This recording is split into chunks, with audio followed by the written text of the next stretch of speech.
Bonjour, bienvenue à Inspiration. Alors, nous allons continuer naturellement en ce beau mois de novembre de parler de « C'est par la foi ». C'est par la foi que bien des hommes de Dieu ont réussi, amen. Et c'est la seule façon de réussir vraiment, c'est par la foi. On a vu dans notre première capsule l'importance de marcher avec Dieu. Amen. Et c'est ça qui nous amène à faire des grandes choses. Dans notre deuxième capsule, on a parlé que l'obéissance à ses commandements, comment c'est important. Et à sa voix, c'est très important parce qu'avec les projets de Dieu, vient toujours des instructions. Voyez-vous, si moi je jette quelque chose, eh bien, il y a toujours un livre d'instructions de, bon, commencer par faire telle chose, deux. On a souvent acheté des petits meubles, des choses, et puis des fois, on voulait aller trop vite, puis on ne suivait pas les instructions, puis en fin de compte, bien, la planche, on ne pouvait plus la mettre parce qu'on n'avait pas suivi les étapes comme on devait le faire. Mais on a vu dans notre capsule 2, qu'avec le grand projet que Dieu avait donné à Noé, il y avait des instructions à suivre. Il va toujours y avoir des instructions parce qu'on ne marche plus maintenant par notre connaissance, on marche par la sagesse de Dieu. Lorsqu'on regarde aux gens de foi que nous devons imiter, on va toujours voir qu'ils sont, par la foi, ça nous semble toujours illogique. Qu'est-ce qui se passe? Amen. Si on parle de David avec Goliath, David qui n'était même pas un militaire, toute une armée au complet a peur, mais lui va au front puis gagne la victoire tout seul. Amen. Ou on parle des fois de Gédéon, qui était le plus d'une famille, la plus pauvre, puis était le plus petit de la famille, mais c'est lui que Dieu avait choisi pour délivrer. Amen. On parle de Élie, Dieu lui avait dit, va-t'en au torrent de Kérit, et j'ai ordonné à des corbeaux de te nourrir matin et soir, et t'apporteront du pain avec de la viande. Des corbeaux carnivores vont t'apporter de la viande. C'est tellement des fois illogique, mais il y a des instructions qui viennent toujours avec les projets de Dieu. Moïse, tu as ton bâton à la main, pars, va libérer mon peuple. Ça paraît tellement illogique. Ou Paul qui est en prison, enchaîné, et Dieu, le Saint-Esprit l'amène à louer de toutes ses forces, et il amène un grand réveil dans la prison avec le prisonnier, avec tous les prisonniers, le centenier, tout le monde est sauvé. Ou Abraham qui a près de 100 ans, Abraham, je veux dire que Dieu lui dit, ton nom maintenant va être Abraham, père d'une multitude, peu importe qu'est-ce que tu penses, suis mes instructions, puis les grands projets vont s'accomplir. Alors, on ne peut vraiment pas s'appuyer sur notre sagesse. Amen. Lorsque Josué, il y a eu un grand projet, c'était tu prends tous les enfants des enfants d'Israël et tu les fais conquérir et je leur donne cette terre promise comme j'ai promis à leur père, puis c'est toi qui les amènes à conquérir. Mais Dieu lui a donné des instructions. Il lui a dit comment faire. On va aller dans Josué 1:8. Il dit que ce livre de la loi ne s'éloigne point de ta bouche. Parle, qu'est-ce que c'est écrit? Dieu a dit qu'il nous amènerait à la terre promise. Dieu a promis une terre du lait où coule le lait et le miel. C'est parle, que ce livre de la loi ne s'éloigne point de ta bouche.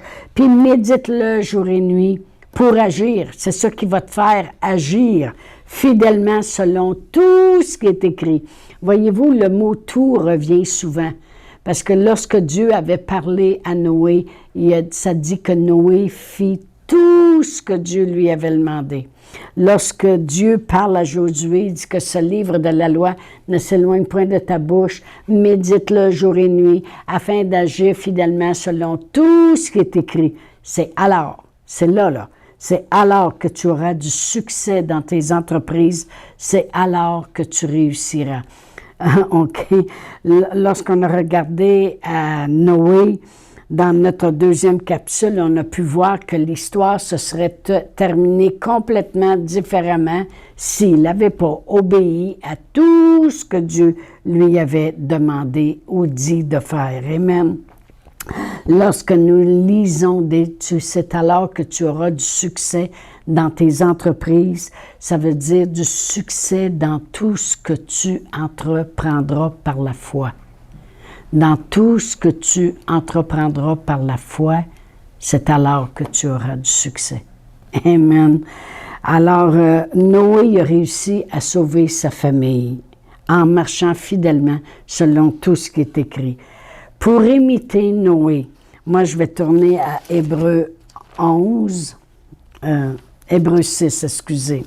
Hébreux 6, et puis je vais lire le verset 11 et 12, qui dit « Nous désirons que chacun de vous montre le même zèle pour conserver jusqu'à la fin une pleine espérance, en sorte que vous ne vous relâchiez point. » Faut pas lâcher, OK? Et que vous imitiez ceux qui, par la foi et la persévérance, héritent des promesses. Alors, si je veux imiter Noé, bien, il va falloir que je reste comme Noé, persévérant. OK? Noé a resté persévérant pendant 100 ans. Amen. Alors, il va falloir que je garde le même zèle qu'au départ. Il a fallu que Noé, quand il a commencé à faire la base de l'arche, puis la fondation, puis la structure, puis après ça, commencer à mettre le bois de gopher, puis après ça, mettre le poids qui est cette résine agglutinante de pain pour que ça colle. Eh bien, quand il est arrivé à la fin, il n'a pas dit, ben là, je tenais, ça fait longtemps là, que j'obéis à Dieu, là. Ça fait longtemps que j'en fais des choses qu'il me dit de faire, là. Là, je commence à être fatigué. Non, il a gardé le même zèle jusqu'à la fin. Et si je veux imiter les hommes de Dieu comme Noé, mais quand Dieu me met à cœur de faire quelque chose, il va falloir que je garde le même zèle que j'avais au commencement jusqu'à la fin, si je veux voir le résultat du projet. Amen. Il va falloir ne pas questionner Dieu, mais savoir obéir à ce qu'il demande, puis laisser notre raisonnement de côté. Il a fallu que Noé raisonne pas. Il a fallu 100 ans de temps, là, qu'il a fallu qu'il laisse son raisonnement de côté pour obéir à Dieu. Il va falloir aimer Dieu plus que nos désirs. Amen. C'est pas toujours facile d'obéir quand tu as des désirs de faire autre chose. Moi, je me parle en même temps, hein, parce qu'il y a des fois, là, quand on vieillit, on aurait le goût d'abandonner un peu. Mais non, Noé aussi vieillissait, là. Et puis, il a continué pareil. Dans Genèse 9:8, ça dit « Noé vécut après le déluge 350 ans. Tous les jours de Noé furent de 950 ans, puis il mourut. C'est mieux qu'il ait demeuré vivant, béni dans un bateau, que faisant naufrage, noyé avec ses désirs. » Alors, c'est quoi qu'on veut? Faire un naufrage avec nos désirs ou être béni dans le bateau? Alors, c'est à nous de décider. C'est toujours excellent, merveilleux de reconnaître l'intelligence de Dieu. C'est le fun de voir quand Dieu nous demande de faire quelque chose puis qu'on le fait à la lettre, sans se questionner. Puis on dit, OK, je vais le faire, même si ça ne fait pas de sens. Puis après, c'est toujours émerveillé. On est toujours émerveillé de voir l'intelligence de Dieu. N'oubliez pas que pendant 1 an de temps, Noé était dans l'arche pendant qu'il pleuvait sur la terre. Puis il y avait sûrement du vent, toutes sortes de choses pendant qu'il pleuvait. Pendant 1 an, il s'est sûrement émerveillé de l'intelligence de Dieu. Il y a une chance que Dieu me demandait de mettre quelque chose de résistant à l'eau comme ça, puis faire ça qu'il n'y en a pas juste en dehors, mais qu'il y en a en dedans aussi. Parce que sûrement qu'en dehors, avec toute l'eau, la saleté, ça a commencé à s'enlever.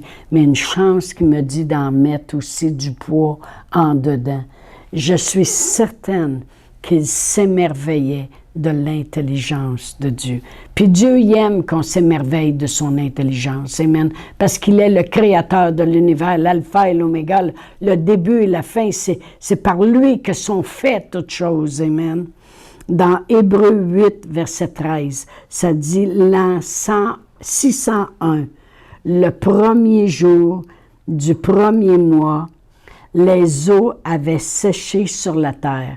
Noé ôta la couverture de l'arche, il regarda et voici la surface de la terre avait séché. Moi, ça m'a impressionné, ça, quand j'ai vu ça. Noé il a ôté la couverture de l'arche. OK. Je pense pas toute la couverture au complet, mais une partie de la couverture de l'arche, sûrement. Mais il avait fallu que Dieu lui montre comment mettre cette couverture-là pour qu'elle soit facile à enlever. OK? Parce que la porte est fermée. Hein? C'est Dieu qui a fermé la porte de l'arche. Ça veut dire qu'elle ne s'ouvrait pas par en dedans. C'est ça que ça veut dire. Si vous lisez comme il faut, ça dit que quand tous les animaux ont rentré, ils ont tous rentré, Dieu a fermé la porte. Pourquoi c'est Dieu qui devait fermer la porte? Parce que si elle se serait ouverte par en dedans, le monde, quand ils se sont mis à crier, puis à dire « Noé, t'avais raison, laisse-nous rentrer », la sensibilité de Noé, il aurait ouvert la porte. C'est Dieu qui l'a fermé. Alors, le moyen de sortir de l'arche était par la couverture, sûrement. Et là,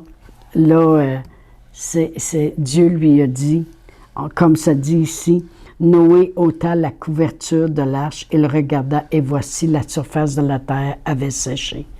Alors on voit que Dieu lui avait fait bâtir l'arche d'une façon à cet endroit de la couverture pour que ça soit facile à enlever.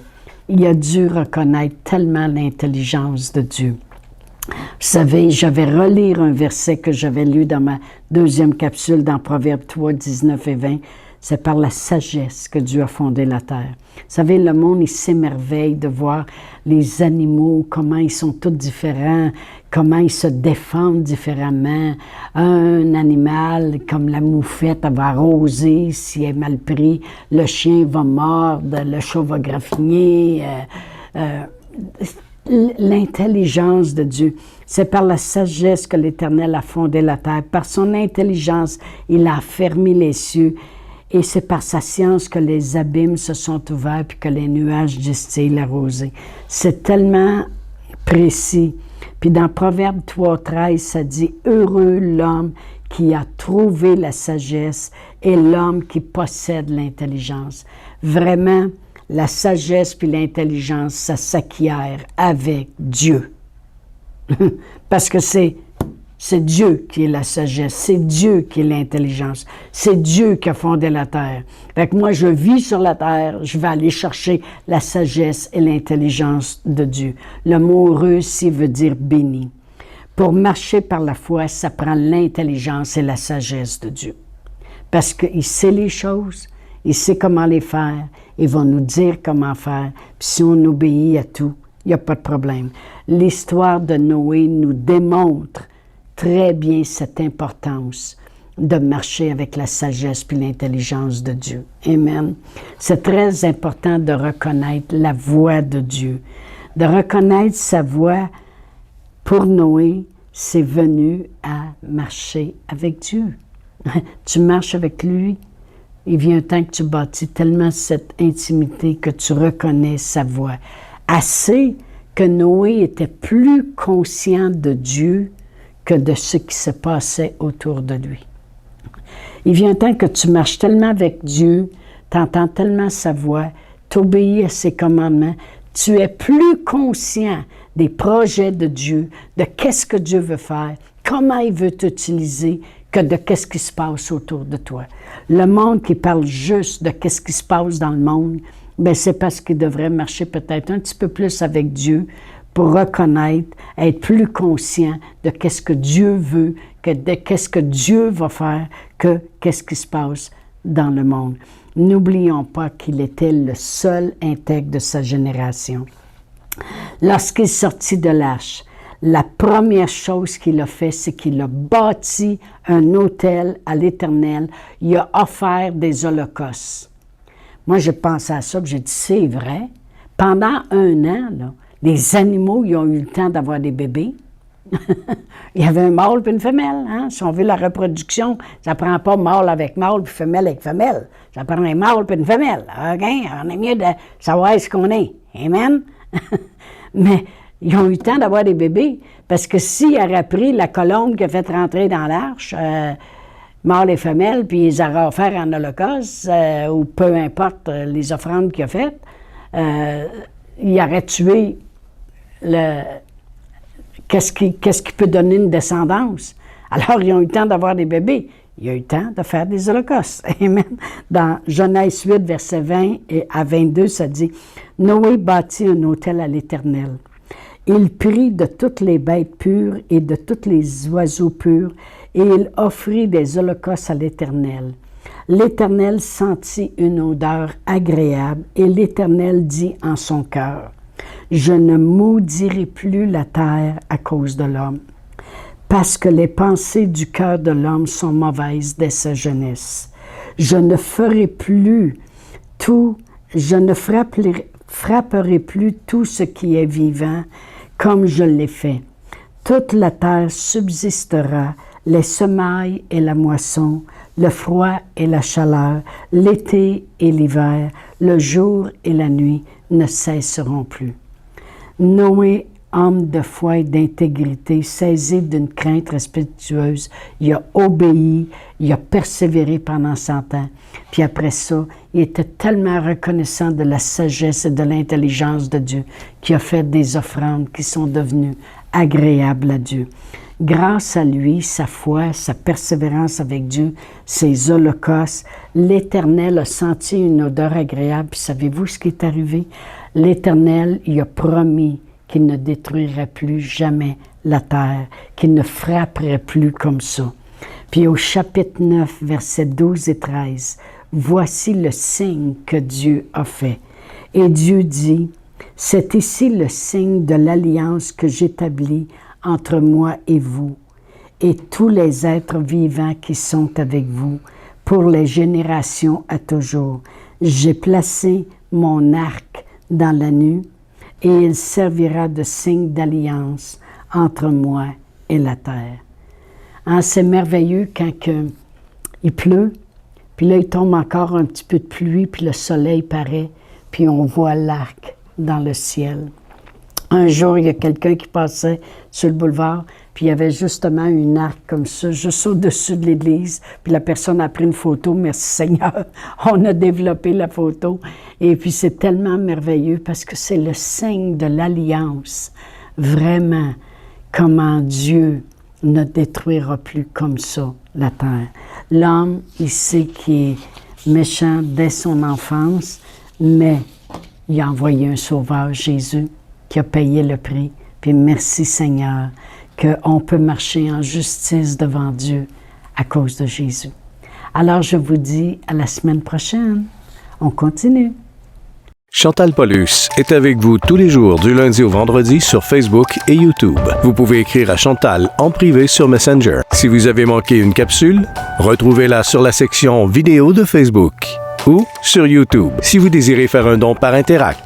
Voici l'adresse courriel capsule.inspiration au pluriel @gmail.com. Le mot de passe est inspiration au pluriel. Vous pouvez aussi faire un don par www.eslr.org/dons.